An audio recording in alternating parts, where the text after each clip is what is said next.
A billionaire CEO makes a cruel public wager. Marry someone nobody expects him to love. And the whole city watches. He thinks it's a stunt. She thinks it's a chance to save the little community center that feeds kids and trains veterans. What he didn't expect was her quiet courage, how she refuses to be humiliated, and how her small acts of kindness start to crack his armor. But when a vicious smear drops and everything they built is threatened, the truth that comes out is bigger than either of them. Will she forgive the man who treated her like a bet? And can he ever undo the harm he caused? I'll write this scene from a third-person perspective, focusing on the gala events and ending that night as instructed, maintaining the heartwarming contemporary inspirational fiction style while keeping the language accessible. The string quartet's melody floated through the grand ballroom of the Metropolitan Hotel, where crystal chandeliers cast honeyed light over hundreds of Seattle's wealthiest citizens. Camera flashes sparkled like stars as photographers captured every moment of the Carlyle Foundation's annual gala. Ethan Carlyle stood at the podium, his tailored tuxedo as pristine as his carefully controlled smile. While his lips moved through the practiced speech about charitable giving, his mind flickered briefly to a childhood memory. Sitting alone at a massive dining table, his fork scraping against fine china while his parents attended yet another essential business dinner. He pushed the thought aside. The Foundation's commitment to education remained stronger than ever, he said, his voice steady and measured. From a shadowed corner near the stage, Claire Reyes tapped notes into her tablet, her dark suit helping her blend into the background as she monitored the room's reaction. Her sharp eyes caught every subtle shift in the audience's attention. A smooth voice cut through the polite applause. "Always so perfectly proper, aren't you, Ethan?" Julian Worth raised his champagne glass, his smile gleaming with challenge. He stood from his table near the front, drawing all eyes to his tall frame. "Tell me, doesn't it ever get boring, being America's most predictable billionaire?" The room hushed. Phones rose to record the exchange. "Some of us prefer substance over spectacle, Julian." Ethan replied, his tone light but his shoulders tightening beneath his jacket. "Substance?" Julian laughed. "You wouldn't know substance if it bit you. Everything about you is calculated for appearances." He turned to address the crowd. When was the last time anyone saw Ethan Carlyle do something truly surprising? Claire's fingers hovered over her tablet. Her breath caught.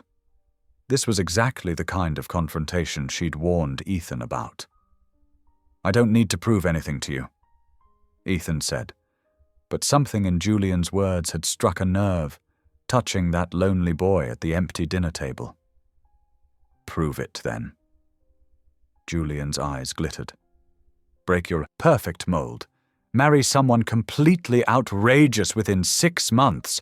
Someone who would make your board members clutch their pearls." Murmurs rippled through the crowd. Phones kept recording. "And what would be the point of that?" Ethan asked, his voice cooling. "If you do it, I'll match your foundation's annual education budget. Double the impact you're so proud of." Julian raised his glass higher. "Unless you're afraid to show us who you really are." The string quartet had stopped playing. Hundreds of eyes watched, waiting. Something shifted in Ethan's chest, a crack in the careful walls he'd built.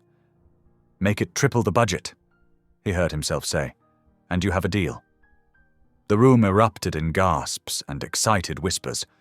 Claire's tablet nearly slipped from her hands as she watched her carefully crafted public relations strategy crumble in real time. "Done!" Julian called out, looking like a cat who'd caught a particularly fat mouse. Already phones were buzzing as the video began spreading across social media. The rest of the gala passed in a blur of concerned whispers and speculative glances. Ethan maintained his composure through dessert, through the final speeches, through the last goodbye to the last guest. But alone in his car, heading back to his penthouse, the weight of what he'd done began to settle over him. The elevator rose silently to the top floor of his building.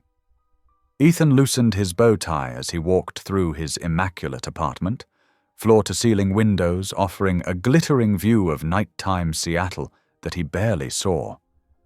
He poured himself 2 fingers of scotch and stood at the window, watching his reflection in the glass. The same controlled expression he'd worn all evening looked back at him, but now he could see the cracks in it. The night's events played over and over in his mind. Julian's taunting words, the surprised faces in the crowd, Claire's barely concealed dismay, his own voice agreeing to what had to be the most reckless decision of his life. His phone buzzed again. Another message from Claire, no doubt documenting the growing social media storm. He left it unopened. In the quiet of his penthouse, Ethan loosened his collar and sank into a leather chair, the scotch warming his throat, but doing nothing to ease the strange tension in his chest. It wasn't regret, exactly, but something else. Something that felt uncomfortably like recognition. The clock on his wall ticked past midnight, each sound echoing in the pristine silence of his home. He hadn't made an unplanned decision in years. Everything in his life was carefully considered, meticulously organized. Just like this room. Just like his entire life. He set down his empty glass and stood, walking past the perfectly arranged furniture, the carefully curated art, the spotless surfaces. Everything in its proper place. Everything under control. Except now, for the first time in longer than he could remember, it wasn't. The numbers on Ethan's bedside clock blinked 3:30, their red glow harsh in the darkness. He hadn't even tried to sleep, still wearing his dress shirt and slacks from the gala, though he'd discarded the jacket hours ago. The silk fabric of his shirt was wrinkled now, a small imperfection that would normally bother him, but tonight seemed fitting for his unsettled state. Seattle sparkled below his penthouse windows, a constellation of lights that usually soothed him. Tonight they only emphasized his isolation. He pressed his forehead against the cool glass, watching his breath fog the surface. The fog expanded and contracted with each exhale, a tiny universe of moisture that appeared and disappeared at his command, unlike the chaos that had erupted at the gala. His phone felt heavy in his hand as he pulled up Claire's number. She answered on the first ring, her voice crisp despite the hour. Not for the first time, he wondered if she ever actually slept, or simply powered down between tasks like the efficient machine she portrayed. "I need you to draft a charitable marriage contract," he said without preamble. "Something that will satisfy the press and legal requirements while maintaining appropriate boundaries." His voice betrayed none of the desperation that had driven him to this solution, just the same controlled tone he used in board meetings. "Of course." The soft tap of her keyboard carried through the line, the sound somehow comforting in its predictability.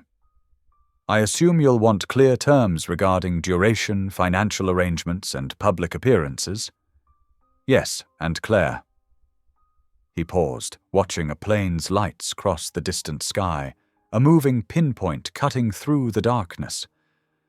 "I need a list of potential candidates, people who would create the right kind of spectacle." The word tasted bitter on his tongue, but this was the game he played. "Understood. The board will want a narrative we can control. The PR team. We'll need to spin this, yes." His jaw tightened, muscles clenching beneath his perfectly trimmed stubble. "Handle it." The command came out harsher than intended, but he didn't apologize. Claire was used to his tone when problems needed fixing. As he shifted position, something crinkled in his pocket.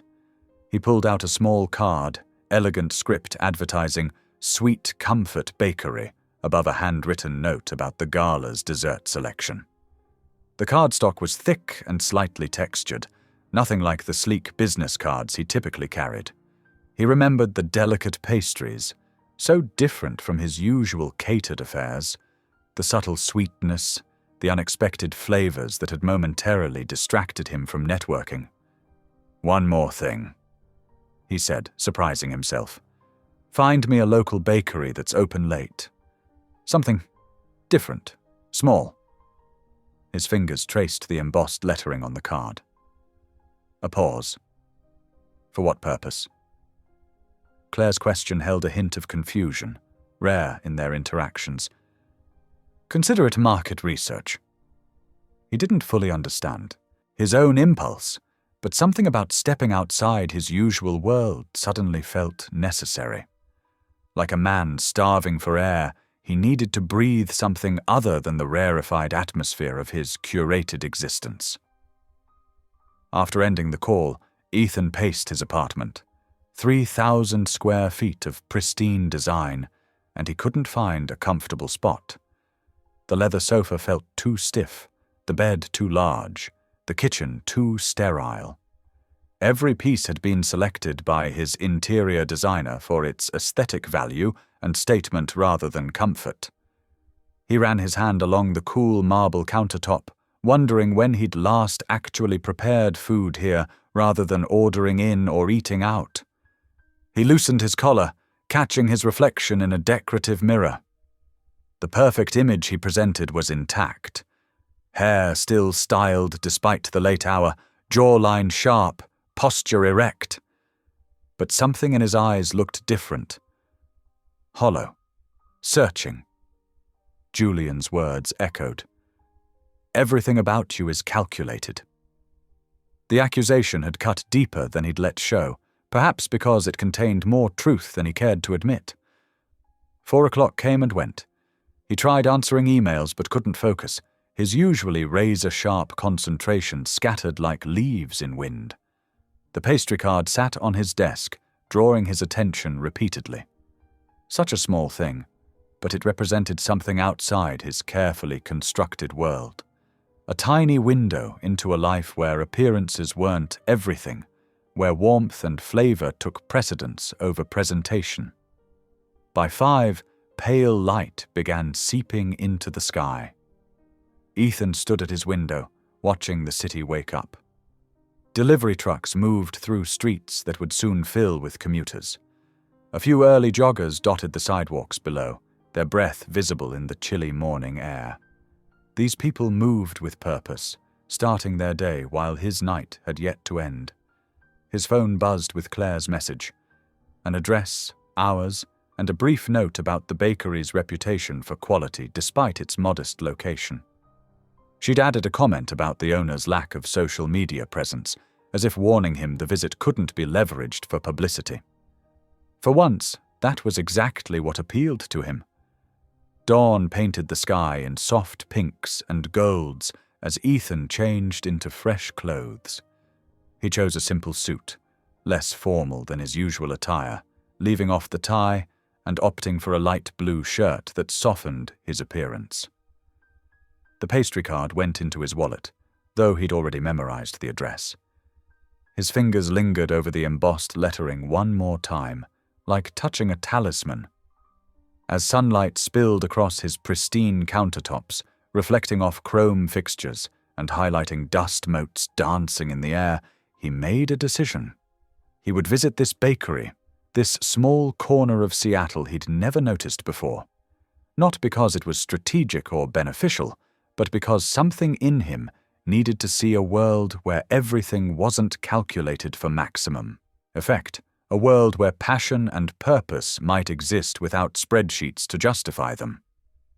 He gathered his keys and phone, ignoring the mounting notifications about last night's viral moment.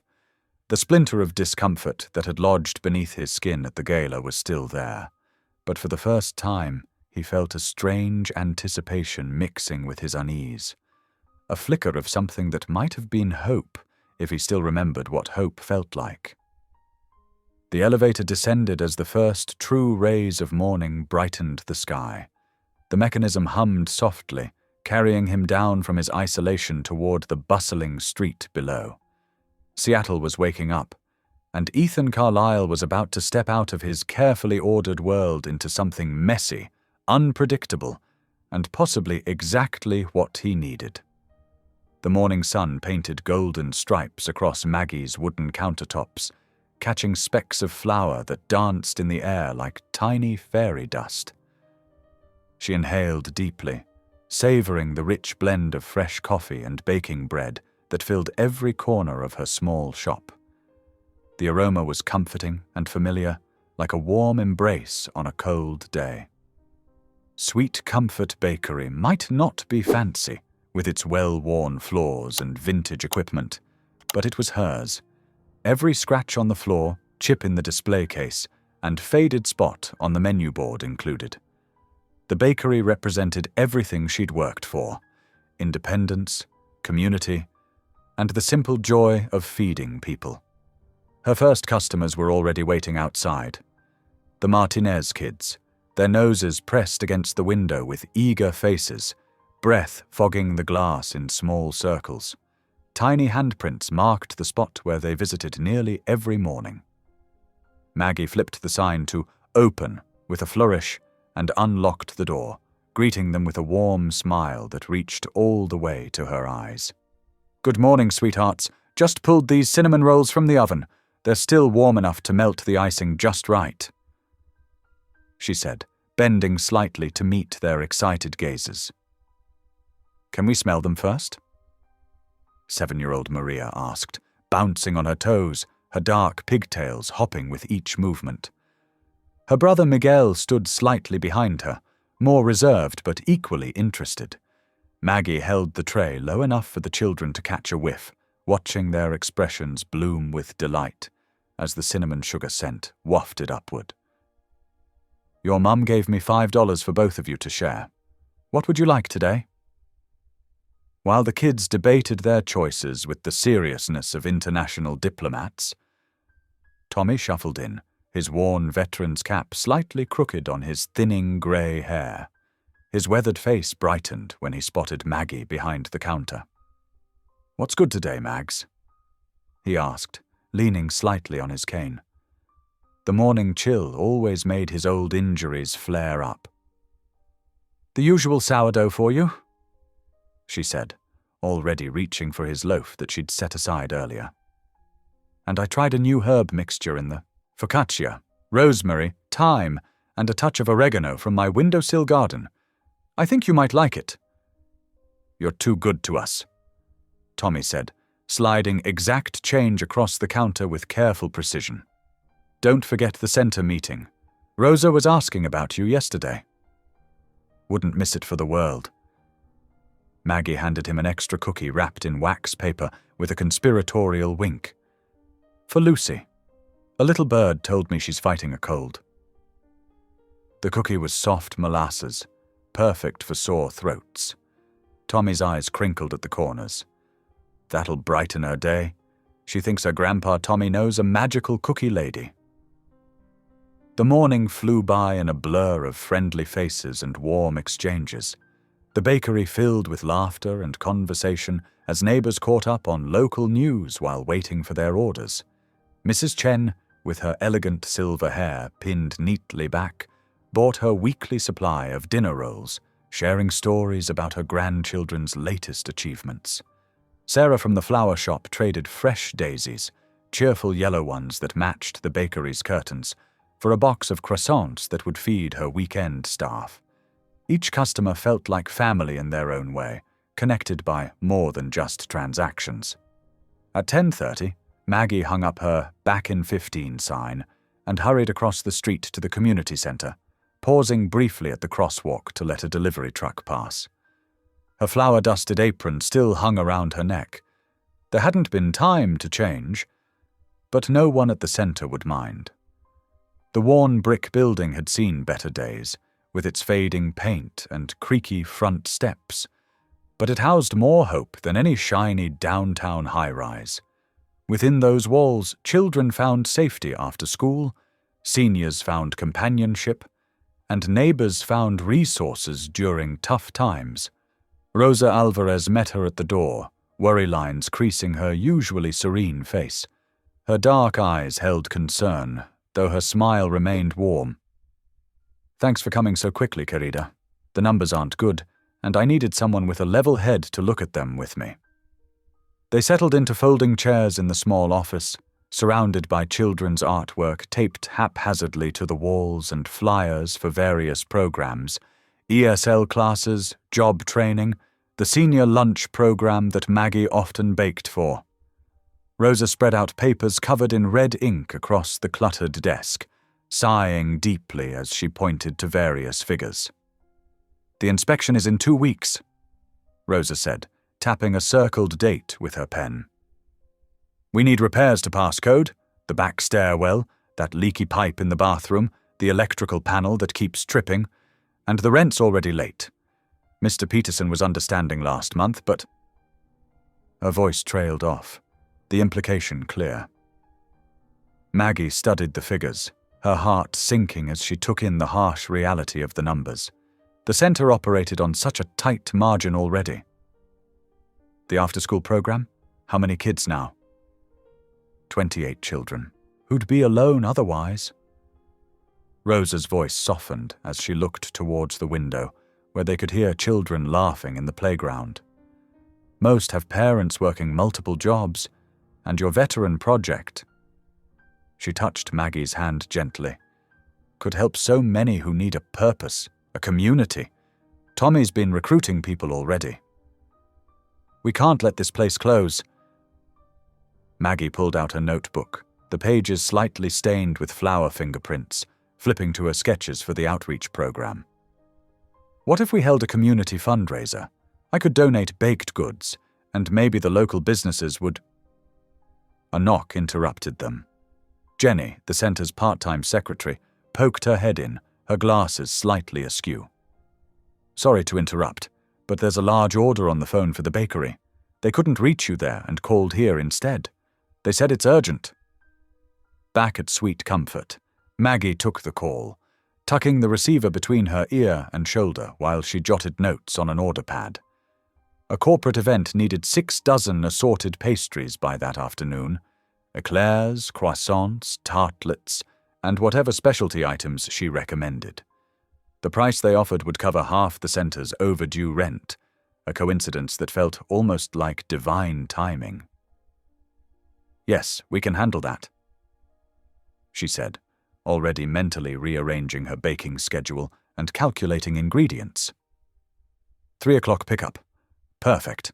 I'll have everything ready and beautifully presented. She worked through lunch without a break, flour up to her elbows, hair pulled back in a messy bun secured with a pencil. The rhythmic motion of rolling dough and filling pastries calmed her worried mind.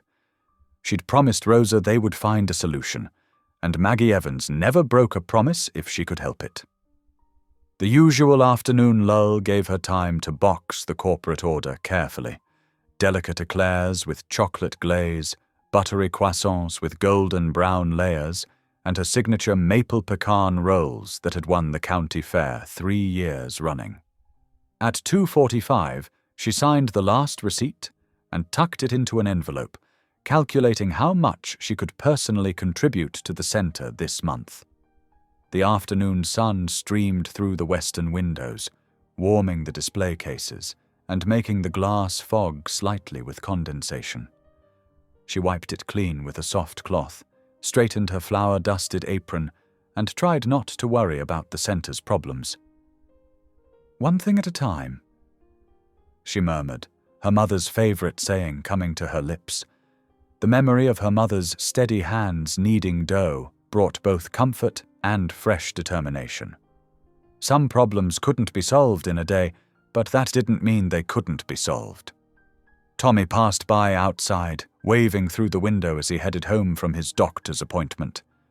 Maggie waved back, noticing how he favoured his left leg today, his limp more pronounced than usual. Her veteran program couldn't come soon. Enough. A place for people like Tommy to gather, share stories without judgment, maybe learn new skills in her kitchen. Baking had been her own therapy through hard times. Perhaps it could help others too. The bell above the door chimed its cheerful welcome as Mrs. Chen's granddaughter came in for an after-school treat, her backpack nearly as big as she was. Maggie handed her a fortune cookie, her special recipe, with messages about kindness and courage inside instead of the usual vague predictions. "Your grandmother's right," Maggie said, watching the girl carefully unwrap the cookie, her small fingers working delicately. "You're growing taller every day. Soon you'll be looking me right in the eye." She glanced at the clock. Almost 3. The corporate order sat ready on the back counter, pristine white boxes tied with simple twine and the bakery's business card tucked neatly under the bow. Something about this order felt important, though she couldn't say why. Just another afternoon in her small bakery with its worn floors and endless possibilities. But her intuition hummed with anticipation. As she helped another customer decide between blueberry muffins and cranberry scones, Maggie caught sight of Rosa through the window, heading back to the center with determination in her stride, shoulders squared against whatever challenges lay ahead. They'd find a way to save their community haven. They had to. Too many people depended on that safe space. The bell chimed again, more insistently this time.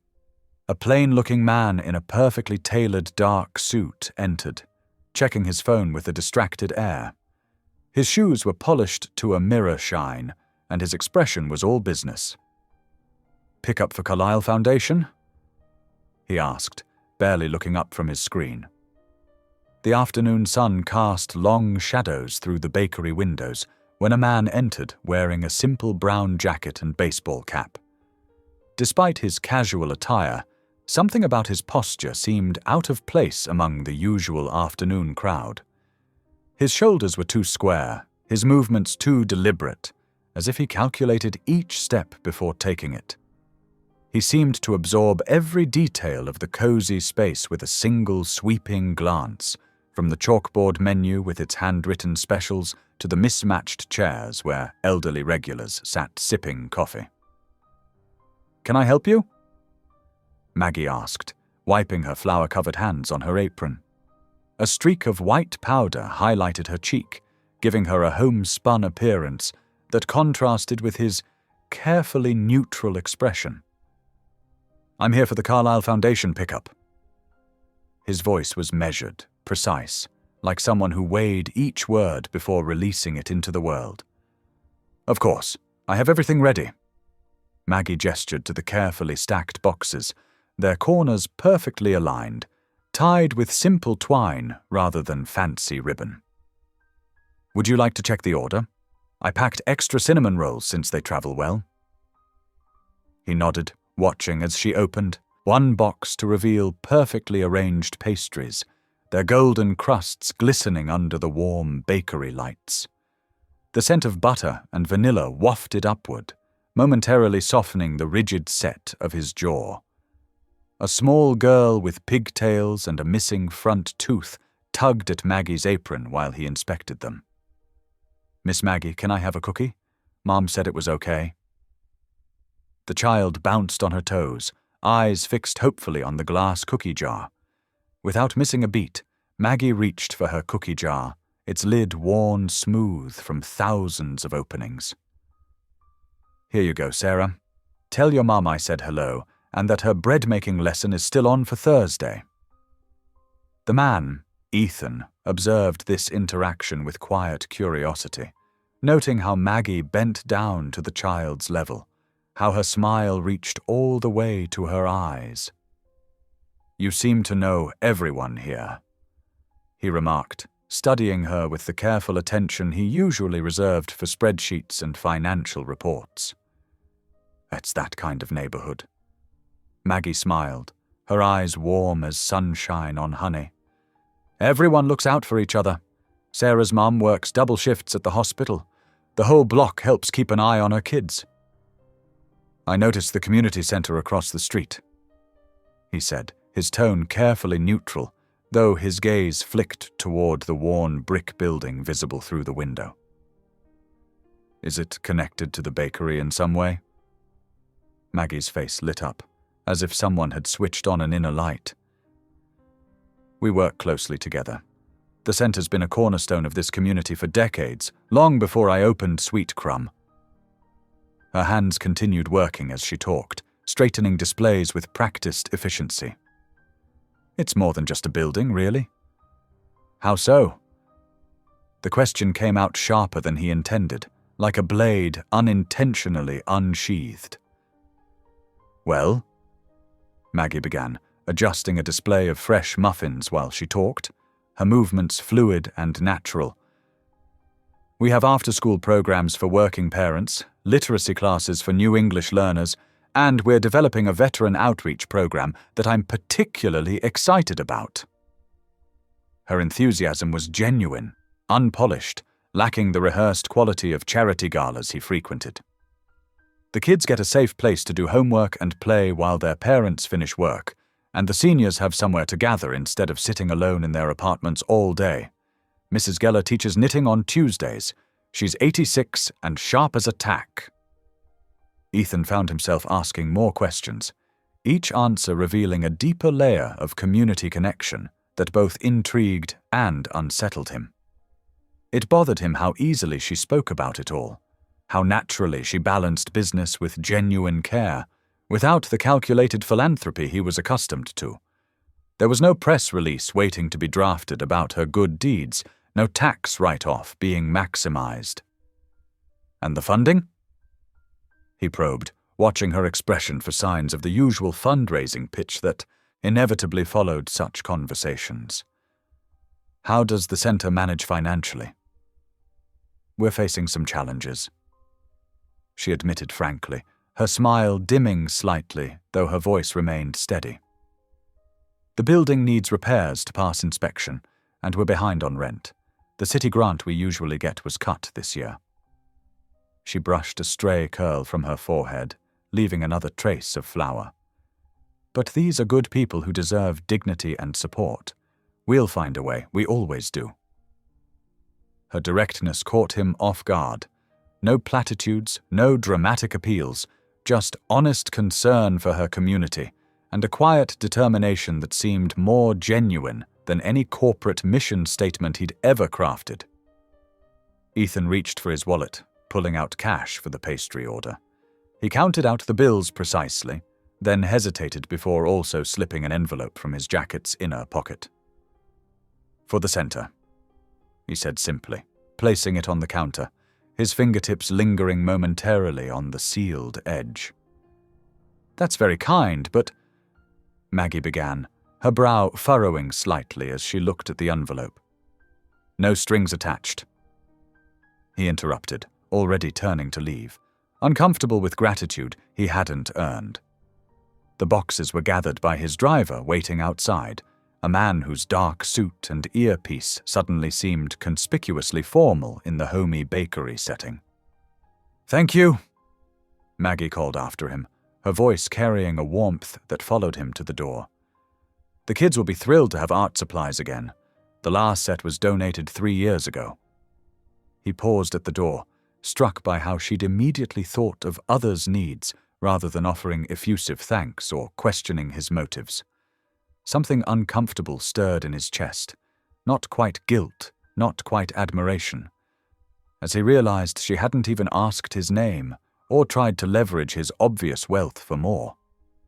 As Ethan left, stepping into the crisp evening air, the last sunlight softened the bakery's worn edges, turning the simple storefront golden. Regular customers drifted in and out, each greeting Maggie by name, stopping to chat about children's basketball games or grandparents' health concerns.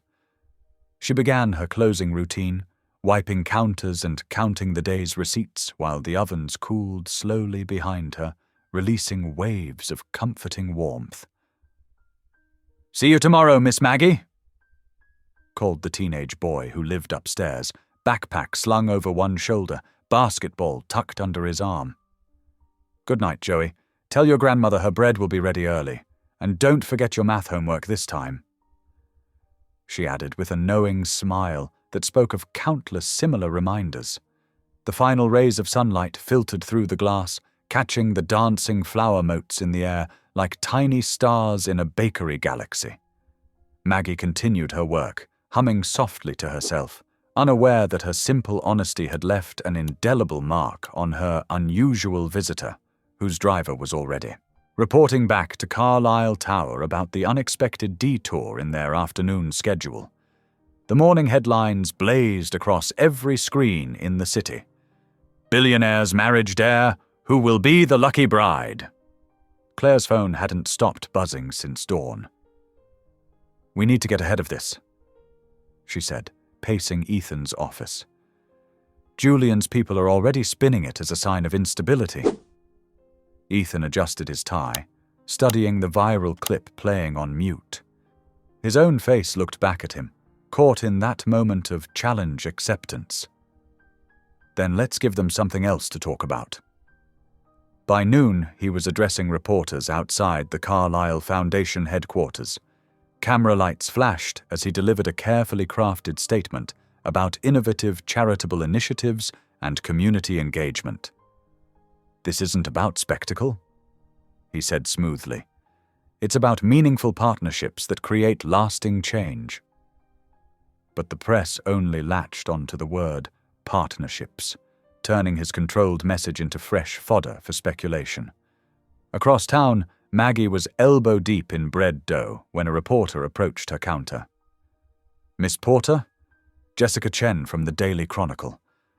I wonder if you've heard about the Carlisle Foundation's latest initiative." Maggie wiped her hands on her apron. "I'm sorry, I've been busy with the morning rush." "Well," Jessica leaned in, "word is they're looking for someone to participate in a rather unique charitable venture. Given your community work—" "I run a bakery," Maggie said firmly. "My community work isn't about publicity." But the seed was planted. That afternoon, as she helped set up for the center's fundraising event, she couldn't shake the conversation. "You look worried," Rosa said, arranging chairs. "Just thinking about the inspection next week?" Maggie adjusted a stack of flyers. "And this strange conversation I had earlier." The event was barely underway when Ethan arrived with his entourage. Camera crews materialized, their equipment creating harsh shadows across the community center's worn floors. Tommy shuffled over to Maggie. "That's the fellow from yesterday, the one who left the envelope." Maggie watched as Ethan surveyed the room, his expression unreadable. When their eyes met, she saw recognition flicker across his face. He approached with measured steps, Claire at his side holding a leather portfolio. "Miss Porter, I believe we have a mutual interest in this center's future."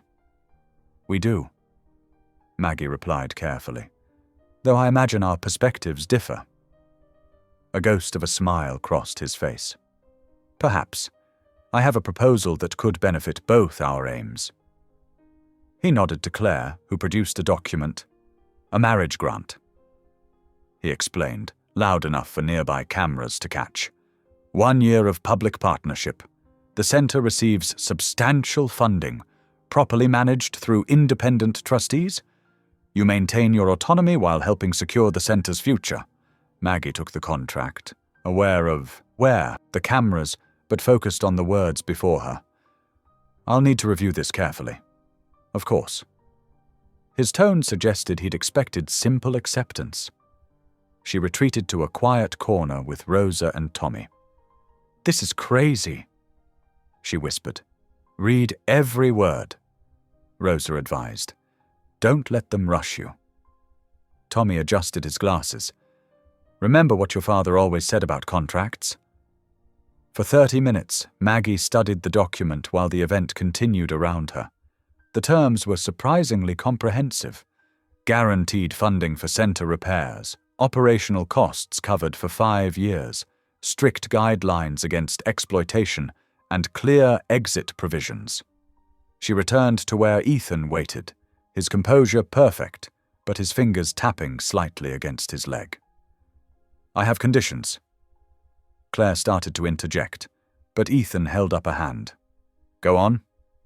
First, half the donated funds go into an independent trust for the center's long-term sustainability. Second, no degrading publicity stunts. Third, I retain the right to end this arrangement without financial penalty if terms are violated.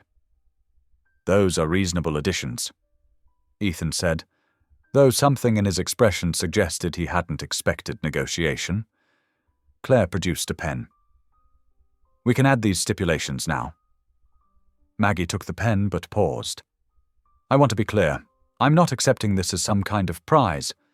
I'm choosing to help my community through a legitimate business arrangement. Understood. Ethan's voice held a note of newfound respect.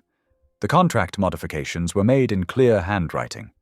Maggie signed first, her signature steady. Ethan followed, then Claire as witness. Camera flashes erupted around them, capturing the moment for tomorrow's headlines. Claire efficiently gathered the papers, her professional mask hiding any reaction to this unexpected development. I'll file these immediately. Ethan extended his hand to Maggie. Welcome to the Foundation, Miss Porter. She shook it firmly, noting how his practiced smile didn't quite reach his eyes. Thank you, Mr. Carlyle. I look forward to our collaboration. As the media circus swirled around them, Rosa squeezed Maggie's shoulder. You did good, girl. You did good. The signing table was cleared, the cameras began to pack up, and the community center buzzed with excited whispers about its sudden change in fortune. Through it all, Maggie stood her ground, neither triumphant nor cowed, simply certain in her choice to fight for her community in this unexpected way. The week unfolded like a carefully orchestrated dance. Monday morning brought the first photo opportunity. Maggie arriving at Ethan's office building, her simple cotton dress a stark contrast to the steel and glass surroundings. Camera flashes bounced off the polished marble floors as she smiled, genuine but reserved. Remember to walk slightly behind him, Claire murmured, guiding Maggie with a gentle touch to her elbow. It creates better angles for the photographers. That afternoon, they sat through their first joint interview. The reporters' questions probed for romantic undertones, but Maggie redirected each one toward the community center's mission. The funding will allow us to expand our veterans program, she explained, her voice steady. That's what matters here.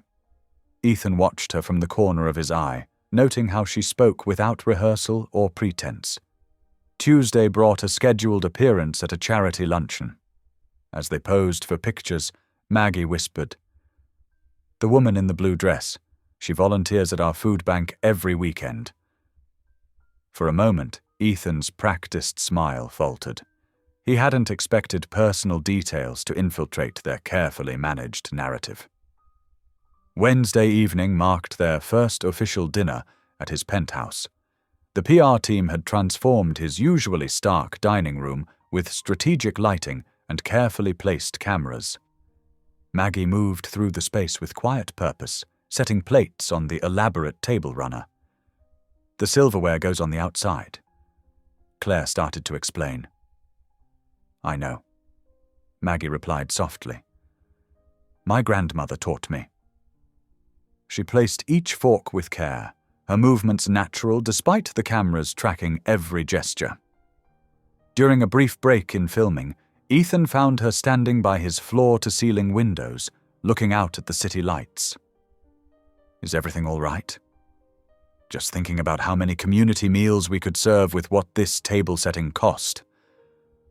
Her words carried no judgment, just honest observation. Thursday's schedule included a cooking segment for social media. Maggie's hands moved confidently through the dough in Ethan's pristine kitchen, the marble countertops dusted with flour. Here, she said, guiding his hands to the dough. Feel how it's alive? The yeast makes it warm, like it has a heartbeat. Ethan's fingers pressed into the soft mass, surprised by its living warmth. For a moment the cameras disappeared, and he was simply learning something new. Friday brought an unscripted moment during their planned community center visit. The live stream was supposed to focus on the building's needed repairs, but Maggie kept turning the conversation to the people. "Meet Mr. Rodriguez," she said, drawing forward an elderly veteran. "He teaches art classes here every Tuesday. The kids adore him."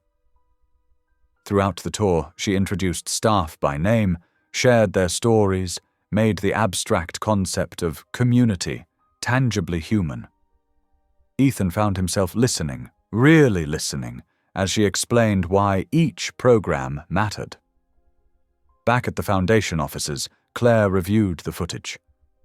"Public sentiment is shifting," she reported, spreading analytics across Ethan's desk. "They're responding to the personal angle. It's unexpected."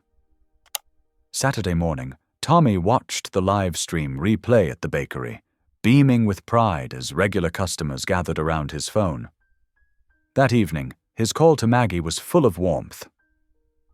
"You're showing them what we've always known," he told her, "that everyone deserves dignity." Sunday night, after a week of carefully managed appearances, Ethan found a handwritten note on his side table. Maggie's writing was clear and direct. The foundation's money could change lives, but only if it's used with transparency and respect. Please consider the people behind the publicity. They're not statistics or photo opportunities. They're families, veterans, children with dreams. That's what I'm fighting for. Ethan sat in his leather chair, the note heavy in his hands. His usual tools, money, influence, careful control, felt suddenly insufficient. This wasn't a problem he could solve with his standard playbook. Claire's final weekly report sat on his desk, filled with metrics and engagement statistics. But what caught his eye were her observations about his own changing expressions during the footage. Subtle shifts she'd marked with timestamp references, moments where his practiced mask had slipped to reveal something more genuine. Day 10 dawned bright and crisp as volunteers set up folding tables outside the community center. Hand-lettered signs advertised, "Neighborhood Bake Sale, support our programs." The aroma of fresh cookies and bread drew people from blocks away. Mrs. Chen from the corner store arranged her famous almond cookies beside Tommy's sourdough loaves. Rosa's children darted between tables, helping elderly neighbors carry their contributions. $5 for the brownies, explained 8-year-old Miguel to a customer. "But if you can't pay that much, we can work something out." He glanced at Maggie, who nodded approvingly. Ethan observed from the periphery, dressed casually in jeans and a sweater. He watched as neighbors greeted each other with warm hugs, shared family recipes, and pooled their resources without hesitation. The Williams family lost their apartment last month, Tommy explained quietly, noticing Ethan's attention. "See how everyone's making sure they get enough to eat? That's what community means." 2 days later, Ethan stopped by the center during homework hours. Children sprawled across worn tables while Maggie moved between them, offering encouragement and gentle correction. "You've got this, Jamie," she said softly to a frustrated third grader. "Remember how you solved the last one? Same steps, different numbers?" The boy's face lit up with understanding. Across the room, a teenage girl helped younger students sound out words, while a retired teacher reviewed algebra with high school students. On day 14th, Ethan attended the Veteran Bakery planning meeting. The fluorescent lights hummed overhead as former service members discussed training programs and equipment needs. "I felt lost when I came home," shared Marcus Wilson, a former Marine with quiet eyes. "But learning to bake, creating something with my hands, feeding people, it gave me purpose again." The words struck something deep in Ethan. That night, alone in his penthouse, a memory surfaced unbidden. He was 12, sitting at a vast dining table while his father conducted business over speakerphone. The chef placed his dinner silently before him. Perfect presentation, zero warmth. His mother was at another charity function. The emptiness echoed. Now, decades later, He understood why watching Maggie shape dough affected him so deeply. When she guided his hands through the motions, teaching him to feel the life in the ingredients, it filled a void he'd never acknowledged. "Gently now," she'd say, demonstrating how to turn and fold the dough. "Baking is about patience, about nurturing something as it grows." Small changes accumulated like snowflakes. After hearing about the center's heating problems, an anonymous donation provided new equipment. Maggie pretended not to notice Ethan's small smile when children rushed to warm their hands by the vents. She insisted he meet Mr. Garcia, who fixed bicycles for neighborhood kids every Saturday, and Mrs. Patterson, who taught free art classes despite her arthritis. Each introduction chipped away at his carefully maintained distance. Meanwhile, Claire watched these developments with growing concern. In her office after hours, she began digging through records, tax documents, old news articles, private investigations. Her computer screen cast a harsh glow as she searched for anything that might prove this transformation was merely performance. "The board needs to know if this is genuine," she told herself, but ambition drove her fingers across the keyboard. Something had to explain Ethan's changing demeanor. Something had to protect the carefully crafted image she'd spent years maintaining. By day 20, the community center hummed with renewed energy. Children played basketball in the newly heated gym. Veterans gathered in the kitchen, learning bread recipes and sharing stories. Ethan found himself lingering after official visits, asking questions, remembering names. That evening, as sunset painted the windows orange, Maggie caught him watching an elderly volunteer arrange donated books. "Mary lost her husband last year," she said quietly. "The center gives her somewhere to belong." Ethan nodded, understanding more than he could express. In his pocket, he fingered the rough edge of a thank you card from Jamie, the young math student. It read simply, "Thanks for fixing the heat. Now I can do my homework without wearing gloves." Claire sat late in her office that same night, staring at a file she'd finally uncovered. Her hand hesitated over the phone as fluorescent lights buzzed overhead. The choice she made would set irreversible events in motion. Claire's hands trembled as she pressed send on the email to Gossip Daily. The laptop's glow illuminated her office at 3 a.m, the city lights twinkling beyond her window like cold stars. Within hours, the leaked footage spread across social media. The first clip showed Ethan in his private study, reading a crumpled letter.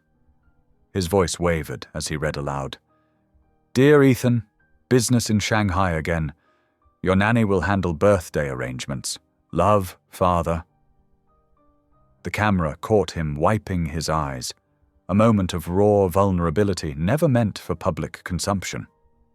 The second clip captured Ethan and Maggie in his kitchen, flour dusting their clothes as they attempted to make croissants.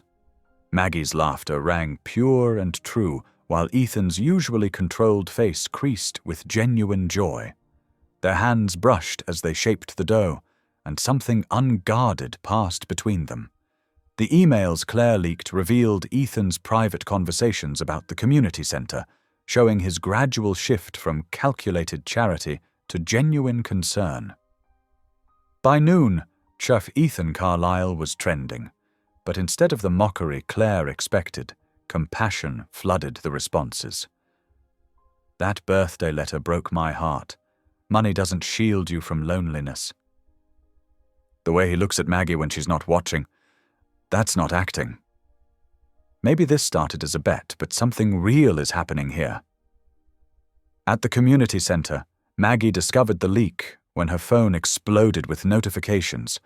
She watched the footage with her hand pressed to her mouth, torn between anger at the invasion and an aching tenderness for Ethan's exposed pain. Tommy found her in the kitchen, kneading bread with unusual force.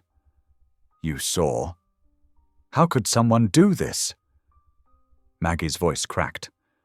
"Those were private moments. He trusted. The whole neighborhood's behind you both." Tommy assured her. Mrs. Patterson's already organized a support rally. Even the kids made cards. At Carlisle Tower, Ethan stood at his office window, tension visible in every line of his body.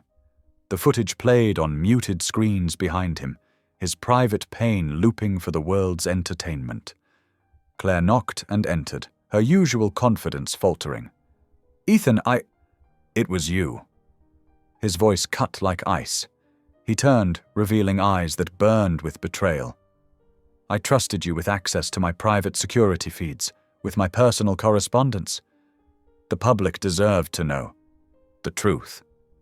Ethan laughed harshly. "That I'm human? That my childhood left scars? That maybe, just maybe, I'm capable of genuine connection? I thought exposure would force you to admit this was all manufactured. Instead, you proved it wasn't." Ethan's voice dropped dangerously low. "You showed everyone exactly what I've spent decades hiding.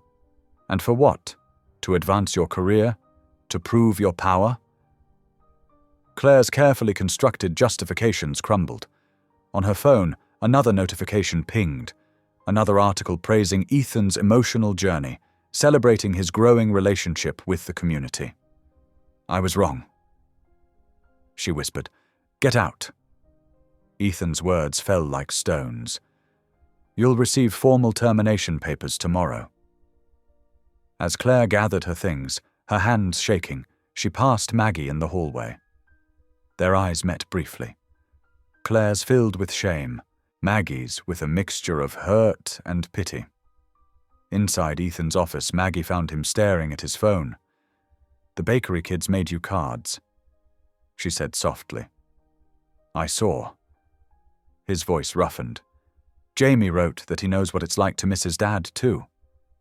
Maggie stepped closer, noting the tension in his shoulders. "What you shared with me in the kitchen, that laughter, that joy, it was real. The cameras didn't change that." Ethan turned to face her, his careful mask cracking. "Everything's exposed now.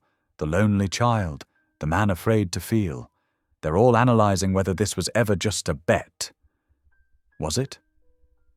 Maggie asked quietly. Before he could answer, his phone buzzed with an incoming call from the board. But in the moment before he answered, something shifted between them.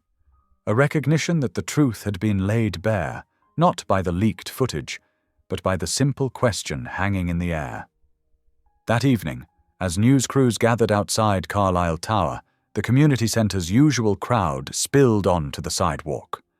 Veterans stood shoulder to shoulder with elderly neighbors. Children held up handmade signs declaring, "We stand with Ethan and Maggie." Inside his office, Ethan watched the gathering crowd through his window. The leaked footage still played on news channels, but now accompanied by headlines like "Beyond the Bet, a story of real connection," and "Carlisle's journey, from corporate icon to community hero." His phone buzzed with a text from Maggie. "Come downstairs. The community wants to show you something." For a moment, he hesitated. Then, straightening his shoulders, he headed for the elevator.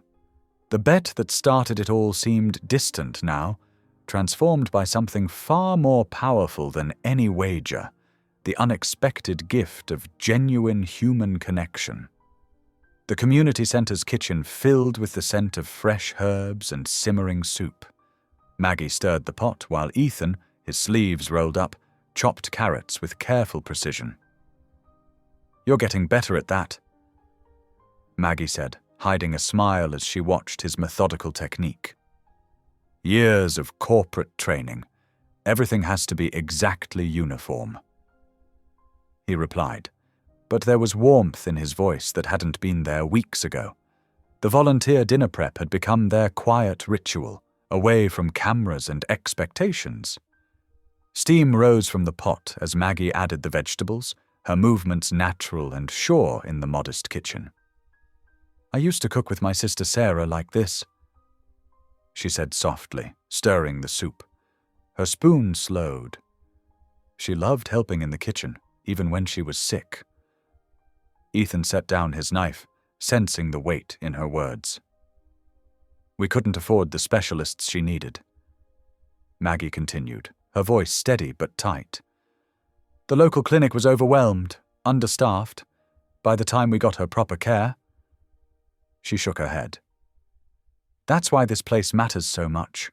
No one should lose someone because help wasn't available. Ethan touched her shoulder gently. I'm sorry. About Sarah. It was 15 years ago. Maggie wiped her hands on her apron. But it's why I fight so hard for the center's medical programs, for the after-school care, for every kid who needs a safe place. They worked in companionable silence for a while, the soup bubbling softly. Outside, the evening light painted the kitchen in warm amber tones. My parents had 3 homes, Ethan said suddenly, surprising himself, but they were never in any of them. Maggie looked up, seeing the shadow cross his face. There were always galas, board meetings, charity functions. Nannies raised me. When I did see my parents, it was across formal dining tables where I had to be perfect. His jaw tightened. Emotions were inconvenient, messy, better to present the right image. Is that why you hide behind carefully crafted statements? Maggie asked gently. It became habit. Safer. He met her eyes. Until recently. The kitchen seemed to grow smaller, more intimate. Maggie noticed how close they were standing, how his hand had drifted to rest near hers on the counter. Ethan, she whispered. He leaned in slightly, drawn by the warmth in her eyes. For a moment, the air between them crackled with possibility. But Maggie stepped back carefully, respecting the boundaries they'd discussed. Her smile was soft with understanding. The soup needs stirring. Later that week, Ethan sat cross-legged on the center's reading room floor, a picture book open in his lap. A dozen children clustered around him as he read, his corporate polish forgotten as he did different voices for each character. Maggie watched from the doorway, her heart full at the sight of the man who once calculated every public move, now fully absorbed in making kids laugh. He's different with you, Tommy observed, joining her. Real.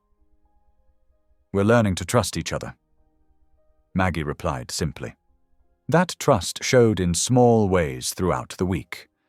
Ethan quietly arranging for medical screening equipment for the center's clinic, Maggie accepting his help with grant applications for the veteran program. Each gesture built something deeper than their initial agreement.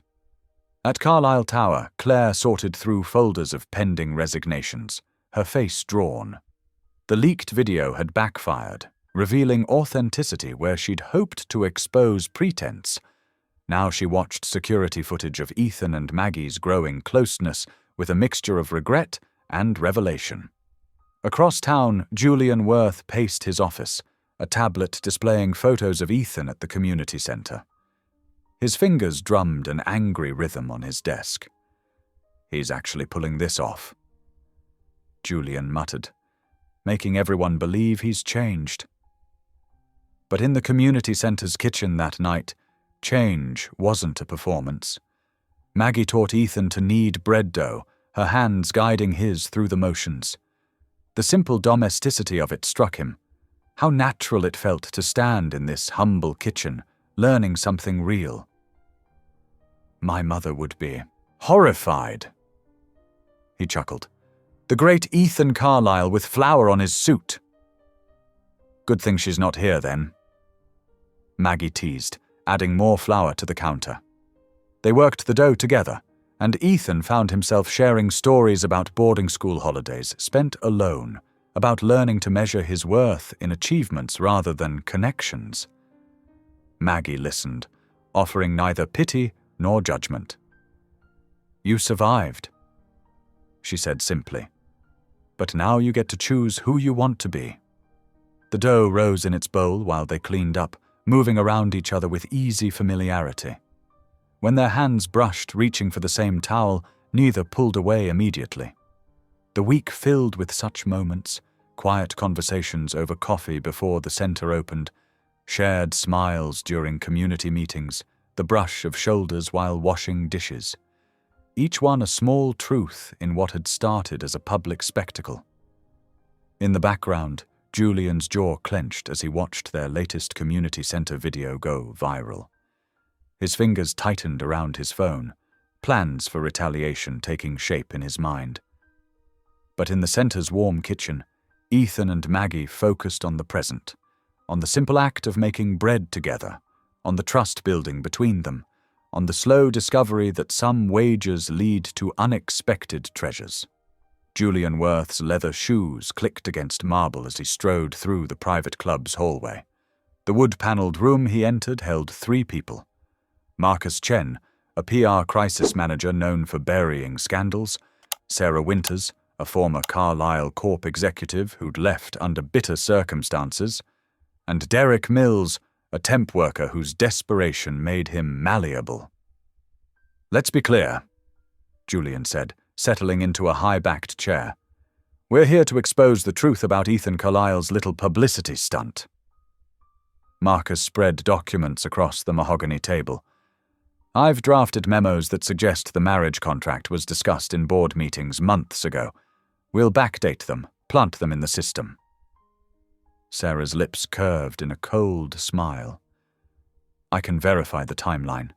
After all, I was there for many of Ethan's creative decisions." "And you're sure about this?" Julian turned to Derek, who fidgeted with his collar. "Yes, sir. I'll say I overheard Mr. Carlyle planning it as a corporate joke, that he wanted to prove he could manipulate public sentiment." Derek's voice wavered slightly. Julian slid an envelope across the table. "Your cooperation will be well compensated."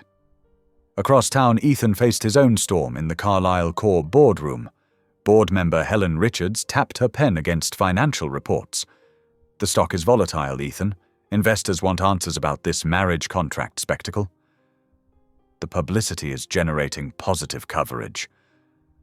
Ethan countered, but his usual confidence felt hollow. Another board member leaned forward. "Is it? Or are you letting personal matters cloud your judgment?" At the community center, Maggie noticed Ethan checking his phone constantly during their afternoon meeting about the veteran program. "What aren't you telling me?" she asked quietly when they were alone. "It's nothing. Just business." Ethan's shoulders were tight. "I'm handling it." We agreed to be honest with each other. Maggie's eyes held concern. "If something's wrong..." "I said I'm handling it." His tone was sharper than intended. Back in the private club, Julian reviewed the forged documents. Internal memos suggesting calculated manipulation, emails hinting at corporate schemes, a witness statement from Derek describing overheard conversations about using charity for PR gains. "The Daily Whisper will run it tomorrow," Marcus said. "They're hungry for anything that tarnishes the wholesome image Carlyle's built lately." Sarah examined a fabricated budget sheet. "This will show the marriage grant was planned before the gala, that the whole thing was orchestrated." "Perfect." Julian's satisfaction was cold. "Let's see how the public feels about their reformed billionaire when they learn it was all a corporate game." Derek shifted uncomfortably. "Mr. Worth, are you sure?" Julian's stare silenced him. "Having second thoughts?" "No, sir." Derek stared at his hands. At the community center, Maggie watched Ethan pace during a phone call. His expression was grim as he listened to his legal team's updates. "The board wants emergency meetings," he told her afterward, running a hand through his hair. "They're concerned about market stability." "Talk to me." Maggie pressed. "Whatever's happening, we face it together." Ethan's face softened briefly before his phone buzzed again. "I need to handle this first." That evening, Julian sat in his home office, satisfaction curling through him as he prepared to send the dossier to the Daily Whisper's editor. "Time to remind everyone who Ethan Carlyle really is," he murmured, attaching the forged documents to an email. The cursor hovered over send for a moment. Then, with a sharp click, Julian dispatched the lies that would shatter carefully built trust. His screen confirmed delivery, and he leaned back, imagining tomorrow's headlines. The carefully crafted evidence would seem irrefutable. The witness testimony would add credibility. And Ethan's carefully constructed image of redemption would crumble. Julian poured himself a drink, savoring the knowledge that his rival's ruin was now inevitable. The forged dossier was in motion, and there would be no stopping the storm it would unleash. The Daily Whisper's headline screamed across screens and newsstands. Exclusive, Carlisle marriage scandal, the cruel truth behind the publicity stunt. Maggie's hands shook as she read the article on her phone. Internal memos, dated months before the gala, outlined plans to use a charitable marriage for corporate gain. There were budget sheets showing allocated funds, emails discussing PR strategies, and worst of all, testimony from a former employee describing how Ethan had laughed about finding some nobody to manipulate for publicity. Outside the bakery, news vans clogged the narrow street. Reporters shouted questions through the locked door while their cameras flashed. Did you know you were being used? Were you in on the scheme? How does it feel to be Ethan Carlisle's puppet? Rosa arrived through the back entrance, her face tight with concern. Mi amor, don't listen to them.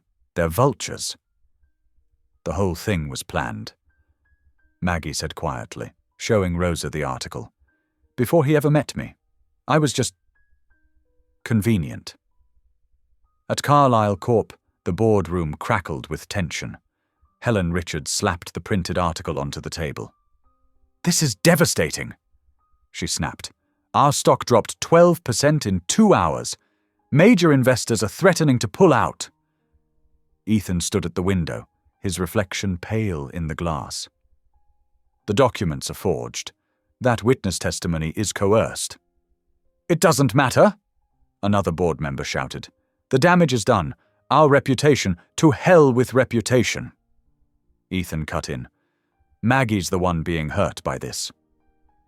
His phone buzzed with messages from Claire. Media outside the penthouse. Protesters gathering. Social media is exploding. At the community center, Tommy watched the news coverage with growing anger. Those vultures are camping outside her bakery. She can't even work! Rosa nodded grimly. She needs to make a decision, for her own dignity. Maggie sat between them, her usual warmth replaced by quiet resolve. I won't be anyone's puppet, not even for the center. Online, the hashtag Jacques Carlisle cruelty was trending. Comments flooded social media. Always knew these billionaires were sociopaths. Poor woman, used like a prop. Boycott Carlisle Corp. In his office, Julian watched the chaos unfold with satisfaction. The forged documents had worked perfectly. They seemed authentic enough to create doubt, while the coerced testimony added emotional weight to the accusations. Quite the scandal you've engineered, Marcus Chen remarked, reviewing the media coverage. Julian smiled coldly. Ethan always did underestimate me. At her desk, Claire stared at her computer screen, watching the destruction spiral. She had helped create the environment that made this possible. Her earlier leak had opened the door for Julian's more devastating attack. What have we done? She whispered to herself. The afternoon dragged on. Investors continued pulling out. The stock price kept falling. Social media grew more vicious. In Ethan's penthouse that evening, Maggie packed a small bag while he hovered nearby. Please, he said, let me explain. Those documents are fake. Maybe they are. Maggie's voice was steady. But this whole thing, the contract, the publicity, the photos, it was all about image, wasn't it? About proving something to Julian? No, it became more than that. You know it did. She zipped her bag closed.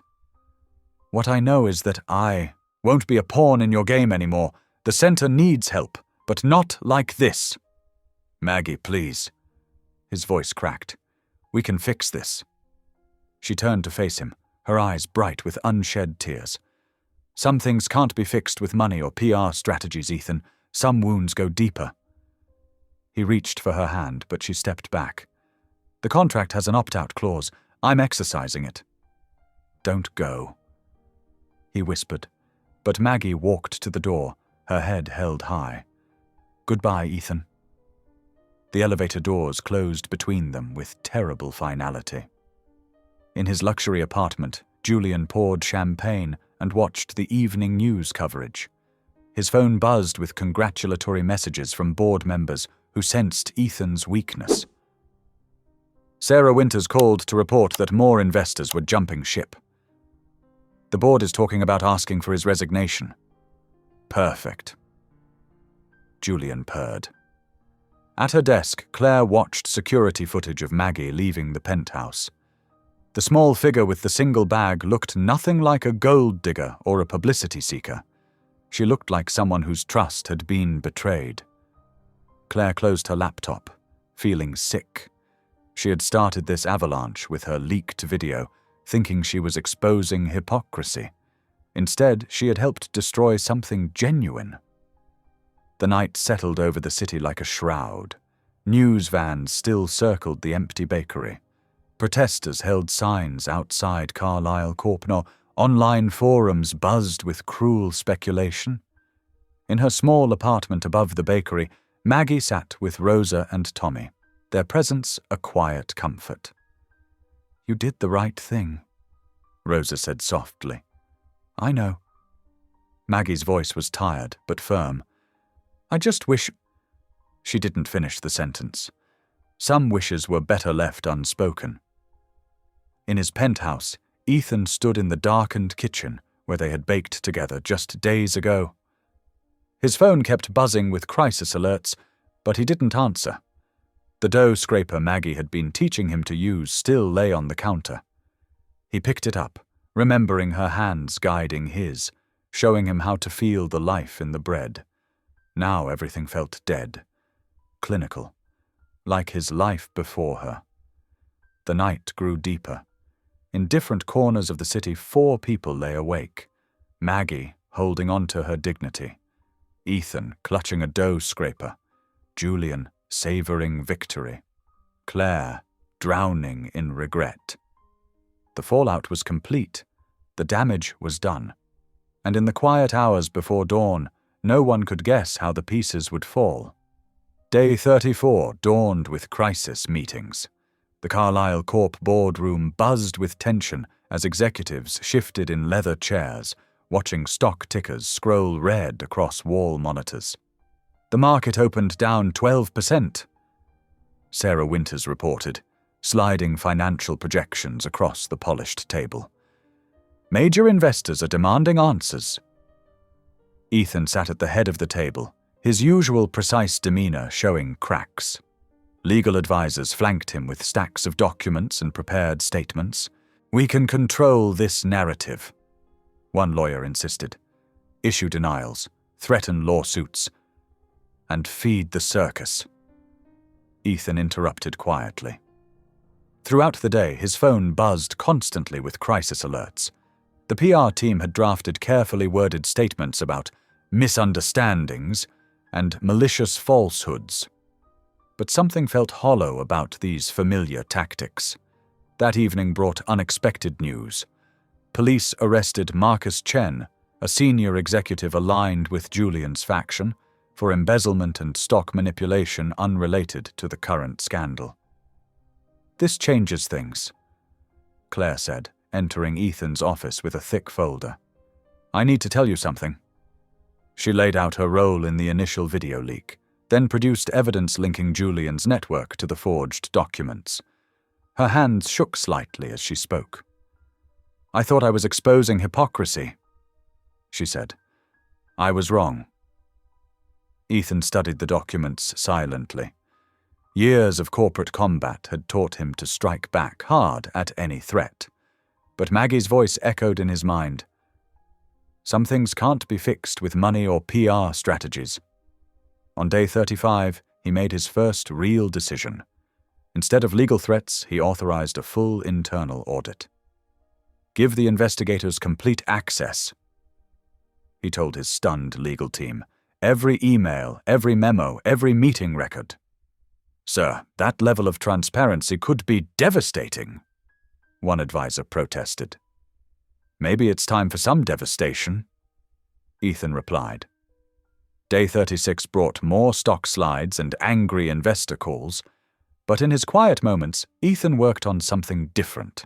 He arranged for a substantial independent trust to be established for the community center, with no publicity requirements, no strings attached. That night, he sat in his kitchen and tried to write to Maggie. The words came slowly. I began this thinking I could prove something to Julian, to the world, to myself. I ended up proving only that I had forgotten how to be human. He couldn't finish. The letter joined others in his desk drawer. On day 37, the investigators' preliminary findings arrived. They painted an ugly picture of corporate culture and confirmed Julian's role in the smear campaign. But they also revealed deeper problems that predated the current crisis. Ethan spent that night pacing his penthouse, wrestling with his conscience. The old playbook said to fight, to spin, to survive at any cost. But Maggie's quiet dignity had awakened something in him that wouldn't be silenced. Day 38 brought more revelations as Claire provided additional documentation about Julian's network of influence. The web of manipulation was extensive, but Ethan found himself less interested in revenge than in repair. He called an emergency board meeting for day 39. The directors arrived expecting damage control strategies. Instead, Ethan presented his decision. I'm stepping aside as CEO during the investigation, he announced. The company's integrity matters more than my position. Shocked silence filled the room. Then the arguments began, about shareholder value, market perception, competitive vulnerability. Ethan let them talk. We've lost something more valuable than stock points, he said finally. We've lost trust. Earning it back starts with accountability. On day 40, he reviewed the statement he would deliver the next morning. No spin, no strategic ambiguity. Just truth, consequences, and a commitment to change. The sun set on his last day as CEO. In his office, Ethan looked at the city lights below, remembering another evening when a reckless wager had set all this in motion. He had lost much since then. Power, prestige, perhaps even love.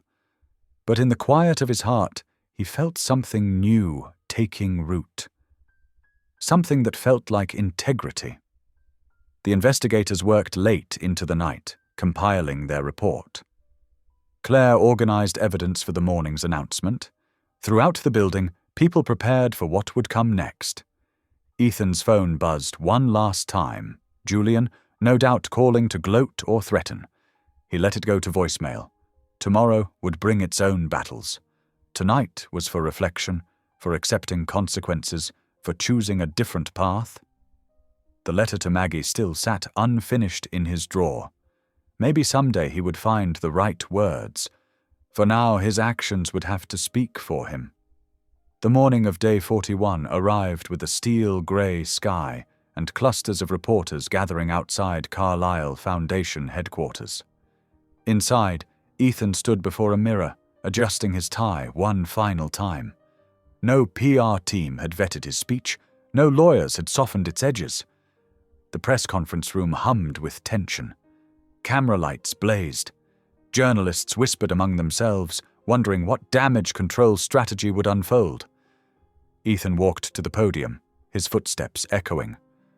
For a moment, he remembered another podium, another night, when a careless wager had started everything. Good morning, he began, his voice steady. I'm here today to tell the truth, without spin or strategic messaging. The room grew still. 6 weeks ago, I made a bet at a charity gala.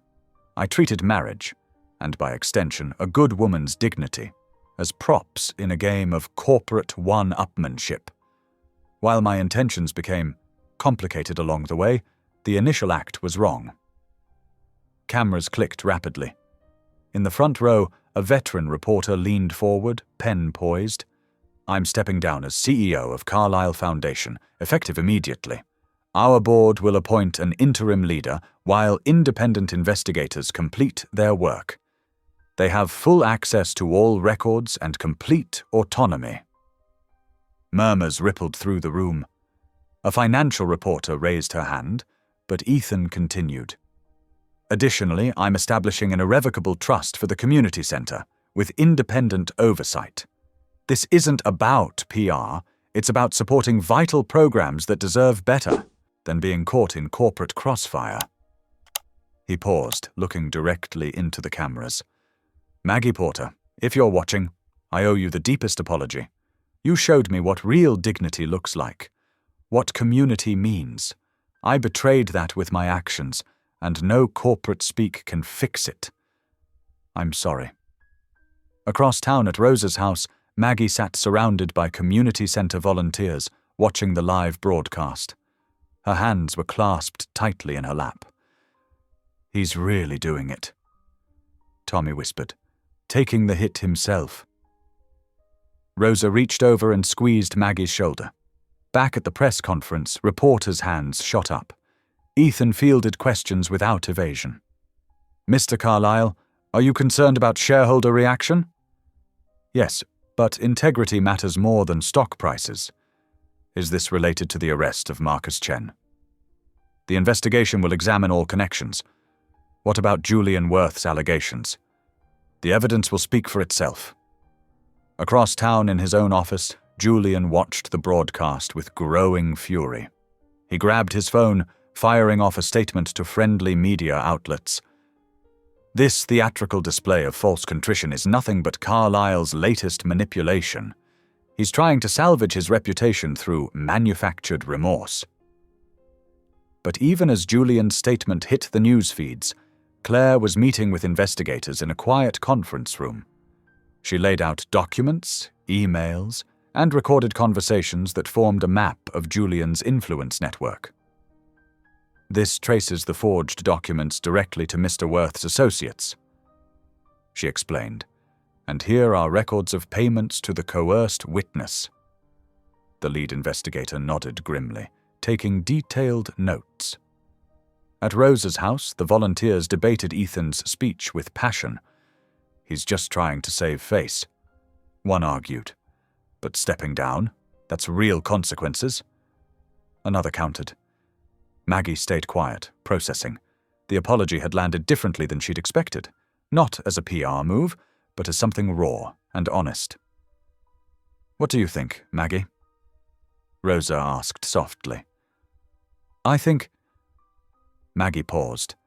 "I think he finally chose truth over power. I'm just not sure if that's enough." By afternoon, market analysts were predicting stock volatility. Corporate blogs debated whether Ethan's move was brave or foolish. Social media exploded with hot takes. But in the community center's main room, the after-school program continued as usual. Children did homework while volunteers helped. The heater Ethan had anonymously donated hummed steadily. As evening fell, Claire submitted her final documentation to the investigation team. Her hands shook slightly as she signed her statement. "I'd like to go on record," she said. "My initial leak of private footage was wrong. I was part of the problem." The day ended with uncertainty hanging in the air. Ethan cleared his office while news channels replayed his speech. Julian's allies scrambled to contain damage as investigators followed paper trails. And Maggie stood in her quiet bakery, measuring ingredients for tomorrow's bread, wondering if healing was possible after all. The weight of truth, once spoken, settled over the city like the first snow of winter, clean, heavy, and impossible to take back. Over the next 2 weeks, the city buzzed with activity on multiple fronts. In sleek downtown offices, investigators pored over documents while, across town, the community center hummed with the sounds of renovation. On day 42, Claire sat in a stark conference room, sliding another folder across the table to the lead investigator. These emails show direct communication between Julian's PR team and the tabloid that published the forged documents, she explained, her voice steady. And